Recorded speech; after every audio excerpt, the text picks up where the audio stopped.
This is Research Like a Pro, episode 392, Revisiting the Father of Cynthia Dillard Royston, Part 5, Research Logging and Citations.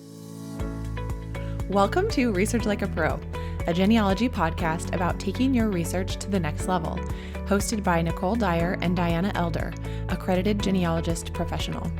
Diana and Nicole are the mother-daughter team at FamilyLocket.com and the authors of Research Like a Pro, a genealogist guide. With Robin Worthland, they also co-authored the companion volume, Research Like a Pro with DNA. Join Diana and Nicole as they discuss how to stay organized, make progress in their research, and solve difficult cases. Let's go! Today's episode is sponsored by newspapers.com. Hello, everyone. Welcome to Research Like a Pro. Hi, Nicole. How are you doing today? I'm doing well, and I've been really working on my research report for my portfolio with certification. I already passed the first half, and now I need to finish my research report and my case study. So since my research report is something I've been working on, it's almost done, I figured I'll just finish that up, then I'll focus in on the case study. And my goal is to have it all done by June, which is 1 year from when I found out that I passed the first half. So it's my first deadline. And then if I don't finish by then, I can extend for 1 more year. And then I have to finish by the end of that year because I'm part of the pilot program. And that's when it ends. Oh, wow. Okay. Those are some good deadlines. Yeah, it's kind of interesting how I was very motivated to finish to be in the pilot program. And then like a whole year went by and I hardly worked on it at all. Well, I'm sure you're getting really motivated now to finish it. I don't know. It's interesting how motivation comes and goes. And with finding out that I passed, it kind of feels like I'm done. No, I already did that. Even though I didn't pass the whole thing, I just passed the first half. Yeah. So I am trying to just work on it when I can, even though I'm not feeling super excited about it. I think I'll be more interested in the case study since it's my own family. I don't know. Maybe it's just the fact that the research report is something I've been kind of working on off and on for so long that I'm just kind of bored of it. So I think I just need to be done. Yeah, you do. Consider it like a professional project where your hours are up. Time to be Yeah, done. time to be done. Well, let's do some announcements. We are so excited to have our January Research Like a Pro webinar coming up. This will be on the 17th, which is a Saturday at 11 a.m. Mountain Time. And Emma Lowe will be our presenter. Her title is Reconstructing the Family of Dorothea Radloff in Pomerania. After tracing Dorothea from the Midwestern U.S. to her birthplace in a small village in Pomerania, meticulously kept German church records, carefully analyzed, enabled the discovery of many new Radloff relatives. This case study follows the Research Like a Pro process to systematically identify and search relevant German record collections, following the clues that enabled the discovery of many new relatives in Dorothea's homeland of Pomerania. So our topics will be German research, fan club research, evangelical Lutheran church records, locality survey, German research resources, and Archeon. So for any of our listeners who are stuck on German research, this will be such a good webinar. Emma is a professional genealogist pursuing a master's degree in genealogical, paleographic, and heraldic studies from the University of Strathclyde, and she has a bachelor's degree in family history with an emphasis in German American immigrant research from Brigham Young University.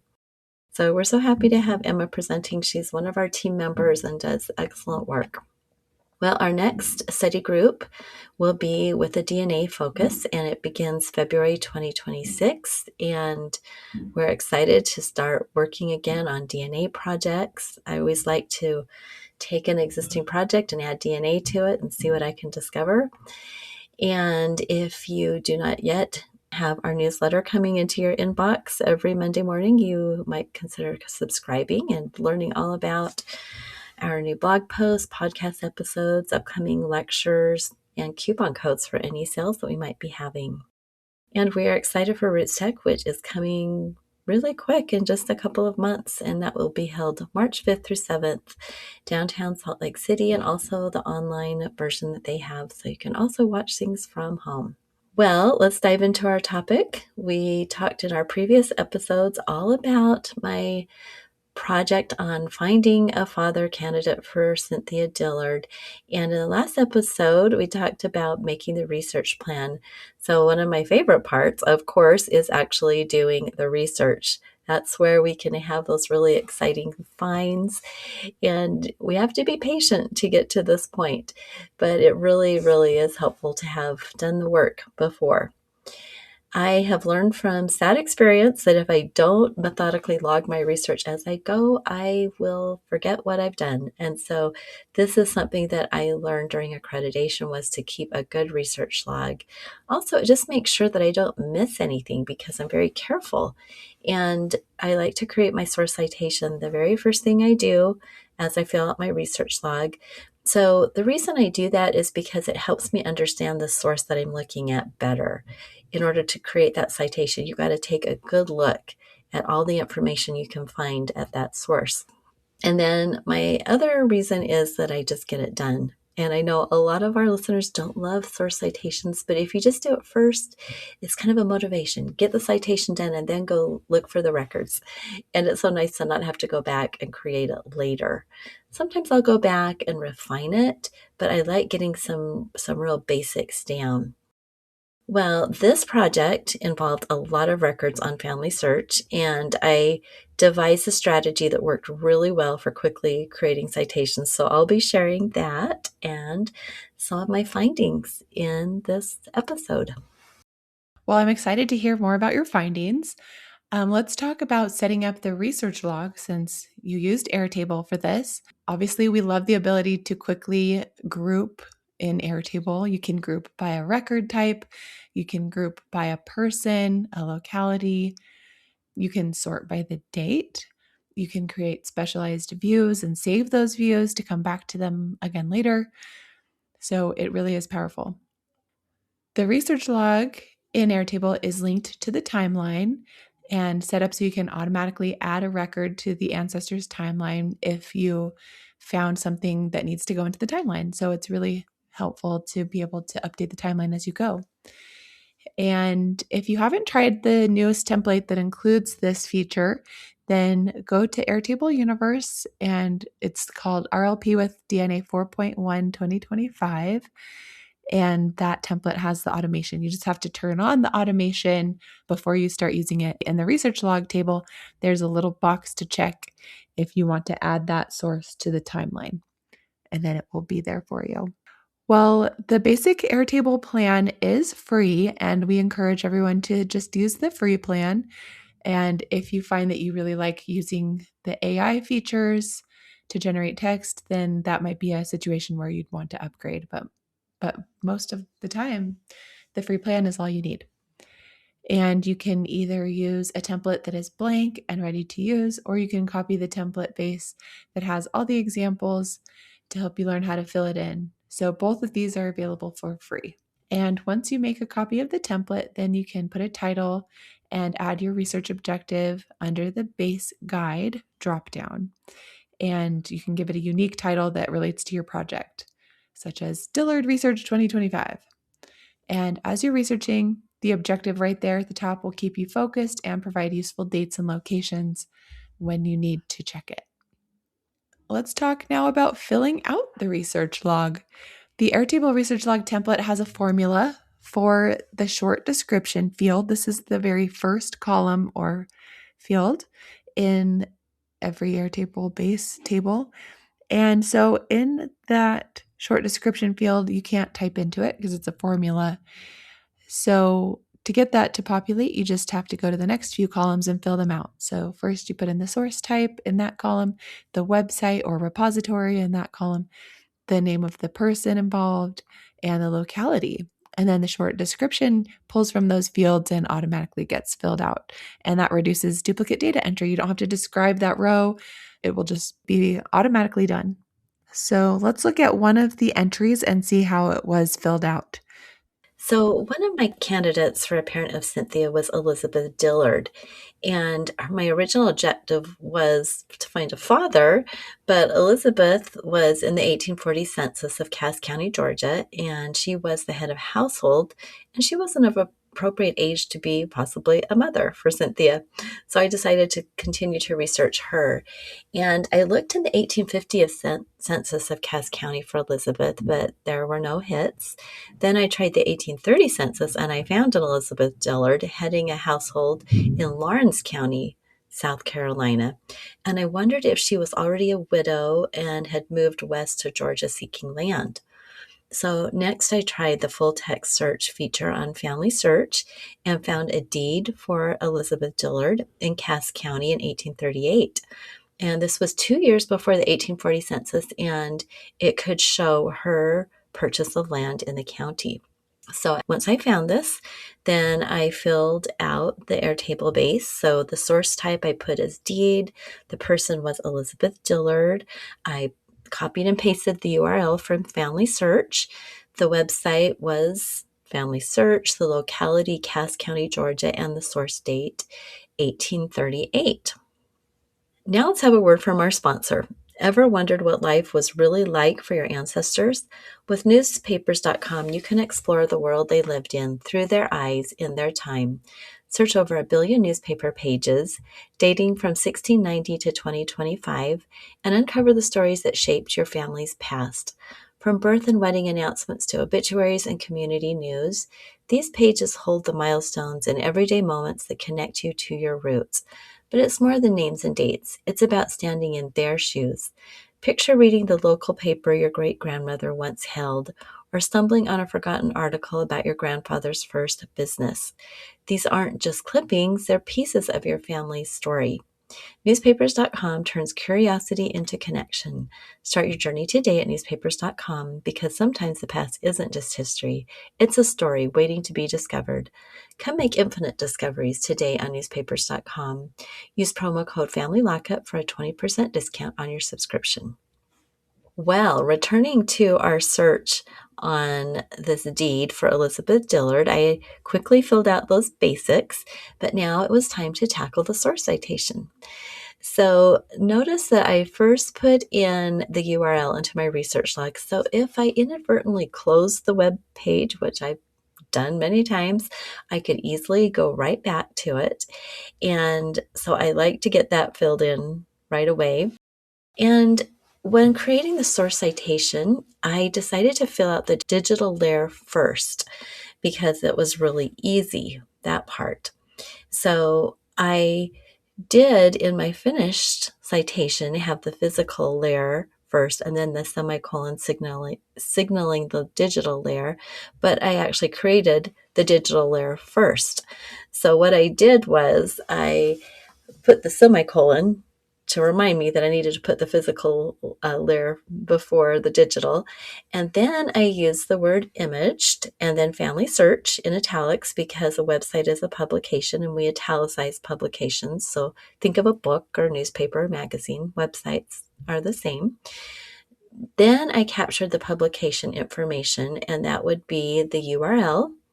And I cut it off at the question mark, everything before the question mark. For FamilySearch, we can do this because these are archived URLs. And I put that in, and then I put the access date. And then finally, I added the image group number. So if you're using FamilySearch, you can look on the page somewhere. Sometimes you have to click a button and have it tell you the information, but you want to find that actual image group number. And I abbreviate it to IGN, and then I put the image number. So because I had captured the image number first, now I could go back to the deed image and see if I could learn more about this record, this deed book. And so I went back and looked at the deed image and found it was page 326. I added the grantor, who was John Kennedy, and the grantee, who was Elizabeth Dillard, and the date of 1838.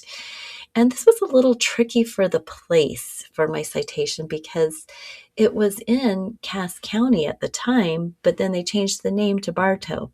So I decided to put it in my citation as Bartow, parentheses, Cass County, Georgia, because it is a little confusing. So I have a finished citation that starts with that, Bartow, parentheses, Cass County, Georgia, Superior Court, Deeds and Mortgages, Book C, and then in page 326. And I write that as just C colon 326. Now, how did I know it was Book C and Deeds and Mortgages and Superior Court? Well, that is where I go back to the beginning of the deed book. I had to go back to image 1 or 2 and see what this deed book actually said on the digitized cover.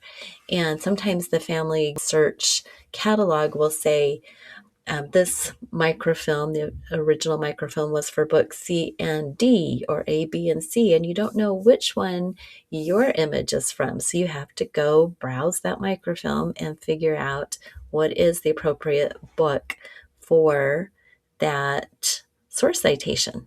It's just an important thing to do. And so, because I knew what the image number was, once I had done that browsing, I could really easily get back to my deed that I was looking at. Yes, that's so important. And I wish that it was easier to get the name of the volume that you're looking at because it really isn't listed anywhere. You have to go back in the images and find it, but at least you can find it. It would be annoying if the covers weren't imaged or the spines of the books weren't imaged. At least we have them. Right, right. And in the blog post that goes along with this episode, I do have some screenshots of what it looked like on FamilySearch. And so you can see what it looks like to go back to the beginning of a film and see what it looks like when you're on FamilySearch. And if you've never done that, it's going to be fun for you to discover that because it's kind of neat.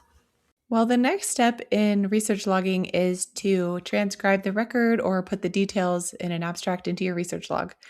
So you just have to get the information out and understand it. And so you actually used AI for this task, Google AI Studio, which uses Gemini, or you can choose whatever model, but it's free and it's very accurate with transcriptions of handwritten text. And the transcription prompt that you use can be important. And one of the things to do is to ask it to preserve the line breaks. And that just helps with checking the original with the transcription to see if it's accurate. So after doing that and fact checking the transcription, correcting a few items in the deed, you pasted the entire transcription into the research log and into Claude for an abstract. And then you put the abstract into another field. So you would have both the original transcription and then the abstract for a quick glance at the data, which is really nice. I really like doing that because sometimes you don't want to slog through reading the whole deed. You just want the quick details. But other times you need the whole deed. So it's good to have both columns. And in Airtable, it's also really nice that you can expand a cell and have it pop up as kind of like a bigger page or like a larger rectangle so that you can see paragraphs and you can see a whole deed transcription. Well, the deed stated that Elizabeth Dillard was of Laurens County, South Carolina.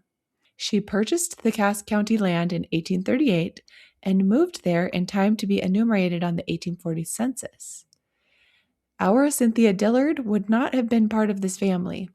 The census always reported a Georgia birth for her, and she would not have met and married Thomas B. Royston in South Carolina since his residence at the time of the marriage was likely Cass County. So that was interesting. It's always a little disappointing when something doesn't pan out, but then it's always good to just figure out who these people are. So I kept researching Elizabeth Dillard, and I found that she had died in 1841 and her property was being sold, and that was in a newspaper article.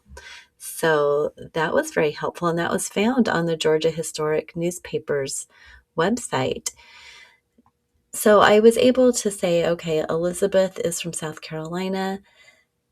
I went back to South Carolina, looked at probate for her husband, and there was just no mention of a Cynthia. I wanted to explore a little bit more about her there. So I was able to pretty much say, no, this would not be the right family. Well, also in my objective, I wanted to discover other candidates, and I had discovered this John Dillard, who was also in the 1840 census.